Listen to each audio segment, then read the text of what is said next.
তুলসী মন্দিরটার সামনে, এই যে তুলসী মন্দিরটার কথা বলেছিলাম আপনাকে, এই তুলসী মন্দিরটার সামনে আমি পিছিয়ে যাচ্ছি। এই জায়গাটা প্রথম মাটির ঘর করা হয়, দুকুটুরি দুটো মাটির ঘর। যে জায়গাটাতে কিছুটা অস্তিত্ব মায়ের বেদি ছিল সেটা আপনাদের দেখাতে পারবো। এই জায়গাটা হচ্ছে মায়ের বেদি।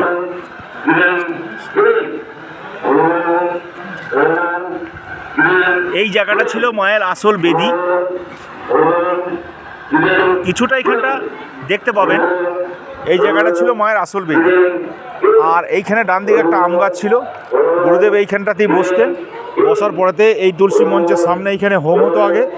এখন মায়ের মন্দির বিরাট হয়েছে, যে বিশাল আকারে মন্দির আপনাদের দেখালাম, সেই মন্দিরের আশপাশে এখন প্যান্ডেল করে এখানে আগামীকাল যে লোকজন মহোৎসবেতে যে প্রসাদ গ্রহণ করবে তার জন্য এখানে ডেকোরেটিংয়ে প্যান্ডেল করা হচ্ছে, যেটা আগে এখানে ছিল না। সেই কাজগুলো এখন ধীরে ধীরে অনেকটা উন্নতির দিকে গেছে। আর একটা জিনিস আপনাদেরকে না দেখিয়ে পারছি না, সেটা হচ্ছে এই যে পুকুর, এই পুকুরের নাম হচ্ছে বসোহারি। এই পুকুরের নাম বসোহারি। এই কথিত আছে যে এই পুকুরের মাছ কেউ খেত না, মানে কেউ স্পর্শ করতো না, এতই দূষিত মানতো এখানকার লোক। আর ওই পারেতে আপনাদেরকে শ্মশানটা দেখাই, যে শ্মশানটাতে গুরুদেব এই শ্মশান থেকে মৃত্যুর পরে উনি বললেন যে আমরা সব কাটে বাঁশে পুড়ে ছাই হয়ে যাব। তো ভেদাভেদ করে শ্মশান রাখার কোনো দরকার নেই, একটাই শ্মশানে সকলকে দাহ সংস্কার করা হবে। আপনাদেরকে নিয়ে যাচ্ছি সেই শ্মশানটাকে দেখানোর জন্য।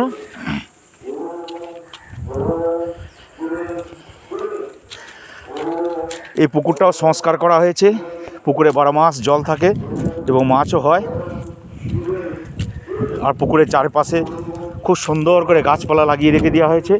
এই সেই শ্মশান, এই দেখুন ওই বটবৃক্ষ দেখতে পাচ্ছেন, আর এই শ্মশান। এখন দাহ সংস্কার এই শ্মশানই হয়। গুরুদেব ওইখান থেকে একটা চেলা কাঠ আর কিছু ভক্ত বগল করে, কেউ একটি বালিশ, কেউ একটু ছাই নিয়ে এসে এই জায়গাতে এক করে দিয়ে চলে যান। এই দেখুন সেই শ্মশান, এই সেই শ্মশানেতে সকলে, গ্রামের সকলে এইখানে এসে দাহ সংস্কার করেন মৃত ব্যক্তিদের। কারণ আমাদের এখান থেকে গঙ্গা অনেক দূর, যার কারণও এই জায়গাটাতে এখন দাহ সংস্কারটা করা হয়।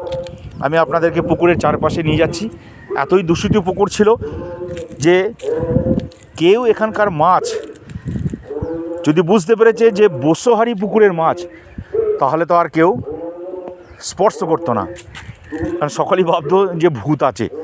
হ্যাঁ, তবে ভূত বলে কোনো জিনিস হয় না, কারণ আমি ছোট্টবেলা 9 বছর বয়স থেকে এই মায়ের মন্দিরে, এই শ্মশানে পুজো অর্চনা করেছি। আমি কোনো দিন তার কোনো কিছু অস্তিত্ব দেখতে পাইনি। হ্যাঁ, ভয় লাগতো, তার জন্য গুরুদেব আমাকে মায়ের কাছেই একটা যে দৈহিক বন্ধন বলা হয় সেই বন্ধনটা করে দিয়েছিলেন, যার জন্য কোনো রকমের ভয়ভূত লাগতো না। কখনো কখনো গা ছমছম করতো, সেই গা ছমছম করলেও সেটা এমন কিছু মারাত্মক ছিল না এবং সেটা কোনো কিছু ক্ষতির পর্যায়ে কখনো পৌঁছায়নি। আদি শ্মশান হচ্ছে মায়ের যেটা মন্দির হয়েছে, এই আদি শ্মশান। এই আদি শ্মশানের এই যে পিছনের দিকটা, এই পিছনের দিকটা দেখে আপনাদেরকে অনুমান করতে আপনারা পারবেন, এবং আমি সে কথাটা বলছি যে এখানে অনেক খেজুর গাছ ছিল, তাল গাছ ছিল বড় বড়।